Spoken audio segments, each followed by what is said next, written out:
রূপা গান শুনতে অনেক পছন্দ করে। সুযোগ পেলেই সে নতুন নতুন গানের সিডি কেনার জন্য দোকানে যায়। সে তার পছন্দের কিছু সিডি বাছাই করার পর ক্যাশিয়ারে নিয়ে যায়। বিল দিয়ে আসার সময় সে তার রুমালটি কাউন্টারেই ভুলে ফেলে আসে। কিছুক্ষণ পর আরেকজন কাস্টমার বিল দিতে এসে সেই রুমালটি খুঁজে পায়। তখন সেই রুমালটি ফেরত দেওয়ার জন্য রূপাকে খুঁজতে থাকে, কিন্তু ততক্ষণে রূপা সেখান থেকে চলে যায়। পরের দিন রূপার স্বামী নয়ন তার বন্ধু শিমুলের সাথে দেখা করার জন্য তার বাসায় আসে। আরে দোস্ত, কি অবস্থা তোর? কেমন আছিস? এতদিন পর আইলি, আসার আগে ফোন দিবি না? আরে বেটা, তোর সাথে দেখা করার জন্য আবার ফোন দিতে হইব না? তাও এতদিন পরে আইসস, একটা ব্যাপার সেবার আছে না? এখন কদি তোর কি অবস্থা, কেমন আছিস তুই? আসি রে দোস্ত, ভালো আছি। তোর কি অবস্থা, কেমন আছিস তুই? সবকিছু ঠিকঠাক তো? এই তো চলতেছে কোন রকম, গরিব মানুষের জীবন বুঝেছি তো। তোরা বড় লোক হয়ে গেছিস, বড় লোক মানুষ। বেটা কি গাছ তুই? আচ্ছা, ভাবির কি খবর? কি রে ভাই, মজা করতেছিস তুই? হ্যাঁ, আমার কপালে এইসব গার্লফ্রেন্ড টার্লফ্রেন্ড নাই, বুঝছস? সবার কপালে সবকিছু জুটে না। তবে তোর বউয়ের কপালে তো আর টুরমুর নাই, তাই ওই দায়িত্বটা আমারই নিভাইতে হইব। আমি তোকে দুইজন রে আমেরিকা ট্যুরে লয়ে যাবো, বুঝছস? তোরা খালি আমার টেকাতে ঘুরবি, খাবি আর খাবি, ঘুরবি আর ঘুরবি। হইছে, বহুত তেল দিছস, এখন এন থেকে সর। তাড়াতাড়ি যায় আমার লেগে এক কাপ চা নিয়ে আয়। বেটা, তখন থেকে এই জায়গাতে বয়ে আসি, একটু চা পানি খাওয়াবি না? তরে নিয়ে আর পারলাম না। যা যা যা, আমার লেগে চা নিয়ে আয়।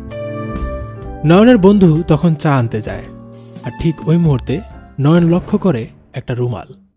রুমালটি দেখেই তার খুব চেনা চেনা লাগে।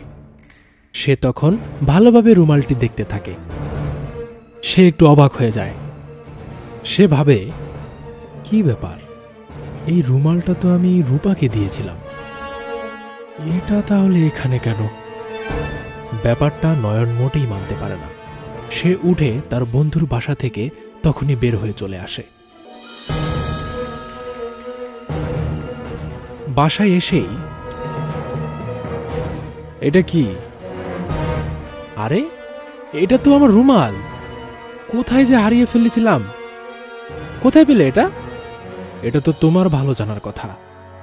না, আমি এটা রাস্তায় কোথায় যে ফেলেছি আমার নিজেরও খেয়াল পড়ছে না। আমি অনেক খুঁজলাম কিন্তু পেলামই না। ও, তুমি রাস্তায় ফেলাই দিছিলা? তোমাকে এত ভালোবেসে এই রুমালটা দিয়েছিলাম, আর তুমি সেটা রাস্তায় ফেলে দিয়ে আসো?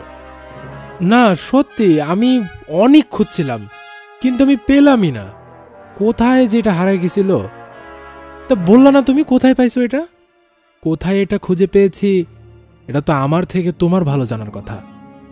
তুমি তো সেখানে রেখে দিয়ে আসছো। আমি রেখে দিয়ে আসছি মানে? কি বলতেছো তুমি এগুলা? আমি আবার কোথায় রেখে দিয়ে আসবো? এই তোমার কেনাকাটার নমুনা। আজকে আমার একদম ক্লিয়ার হয়ে গেছে, খুবই ভালো মতন ক্লিয়ার হয়ে গেছে। আচ্ছা, তুমি কি বলতে চাইতেছো একটু বলো খুইলাই, এরকম করতেছো কেন? সব জায়গাতে যা নষ্টামি করে বেড়াও, আর এখন তুমি বলতেছো কিচ্ছু বোঝো না? না, তোমার মাথা কি ঠিক আছে? তুমি কি বলতেছো এগুলা? আমার মাথা একদমই ঠিক আছে, 100% ঠিক আছে। তাহলে এরকম উল্টা পাল্টা কথা বলতেছে কেন? কি সমস্যা তুমি আমাকে বলো। তুমি যে আমার অগোচরে কি করে বেড়াও সেটা আজকে আমার স্পষ্টভাবে ক্লিয়ার হয়ে গেছে। আচ্ছা, তুমি কি পাগল হয়ে গেছো? তুমি কি আমাকে সন্দেহ করতেছো? না না না না না, সন্দেহ কেন করব? সন্দেহ করার কোনো কারণই নেই, কারণ আমি তো প্রমাণ পেয়েছি। তোমাকে আমি প্রমাণ সহ হাতে নাতে ধরেছি।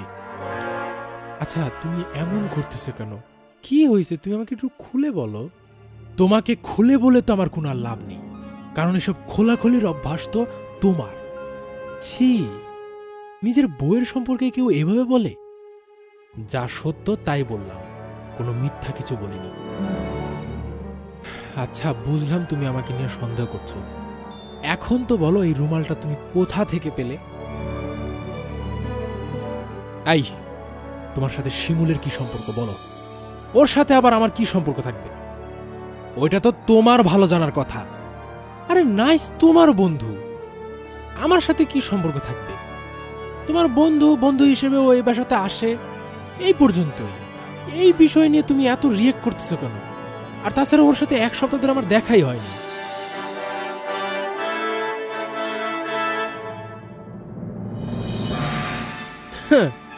মিথ্যা কথা বলার আর জায়গা পাও না, না?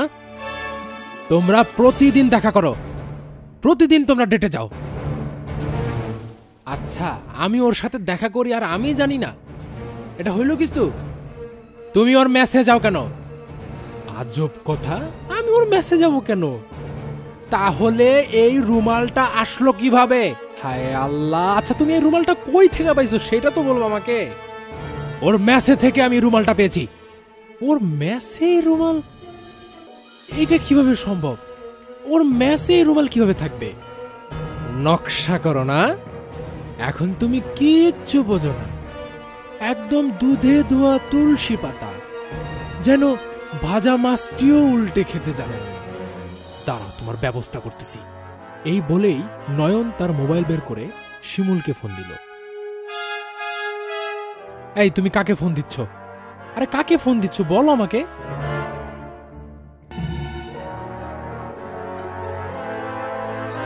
হ্যালো, কিরে শিমুল, কই তুই?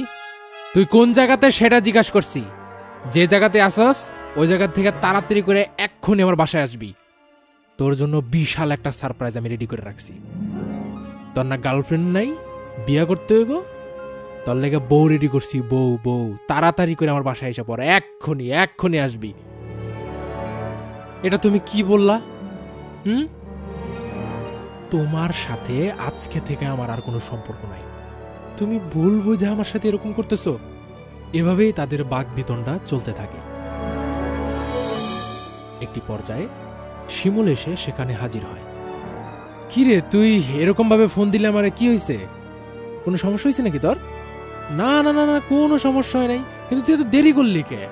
হ্যাঁ, আচ্ছা দেখি দেখি দেখি, বসো বসো বসো। হ্যাঁ তুমি বসো। এই তো, হ্যাঁ দেখি দেখি তোমার পাশে। এই তো ঠিক আছে। হ্যাঁ দেখি তো কেমন লাগে। ওহ, একদম জামাই বউ লাগতেছে। রূপা সঙ্গে সঙ্গে বলে উঠল, কি বলতেছো তুমি এগুলো? শিমুল তখন বলে উঠল, কিরে দোস্ত, তোর কি হয়েছে? তুই এরকম করতেছিস কি লেগে? এই রুমাল তোর কাছে কে? রুমাল আমার কাছে কে মানে? এটা আমি দোকানে পাইছিলাম। কে, কি হয়েছে? আর তাছাড়াও তোর কাছে এই রুমাল কি লেগা? এটা তো আমি বাসায় নিয়ে গেছিলাম। ও আচ্ছা, তুই যে বাসায় গেছিলি তখনই মেরে দিছিস না? এইটা আমার বউয়ের রুমাল। তোর বউয়ের রুমাল মানে? এখন তুমি কিচ্ছু বোঝো না, না? নাটক করতেছ তুমি আমার লগে। একথা বলেই নয়ন শিমুলের গালে একটা ঠাস করে চর বসিয়ে দিল। শিমুল তখন বলে উঠল, কি রে, তুই হাত উঠেতেছিস কি লেগা? আমি তো কিছুই বুঝতে পারতেছি না। তুই আমার ডাইকা নিয়ে আসছিস তাহলে এভাবে অপমান করার জন্য? হ্যাঁ? এদিকে রূপা নয়নকে ঠেকালে নয়ন বলে ওঠে, ও এখন ওরে মারতেছি দেখা তোমার খুব লাগতেছে না? আজব তো। শিমুল তখন বলে ওঠে, তোর বিষয়টা আমি দেখতেছি। হয়েছে, যা আমার চোখের সামনে থেকে সর, যা। তুমি আমাকে শুধু শুধু ভুল বুঝতেছ। শুধু শুধু না, আমি প্রমাণ সহ কথা বলতেছি। তোমার সাথে আমার আর থাকা সম্ভব না। তুমি থাকো, আমি গেলাম। নয়ন যেতে ধরলে রূপা নয়নের হাত ধরে তাকে বসায়, তাকে বুঝিয়ে বলার চেষ্টা করে, তুমি বুঝতেছো না কিসের জন্য? তোমার কোথাও ভুল হচ্ছে। নয়ন তখন বলে ওঠে, যে জিনিস আমি দুই চোখে দেখেছি তা কখনো ভুল হতে পারে না। নয়ন ঝাড়া দিয়ে রূপার হাত তার হাত থেকে সরিয়ে নেয়, তারপর সে সেখান থেকে চলে যায়। এভাবেই আমাদের সমাজে এমন হাজারো পরিবার আছে, হাজারো সম্পর্ক আছে, যেগুলো সামান্য ভুল বোঝাবুঝির কারণে ধ্বংস হয়ে যায়।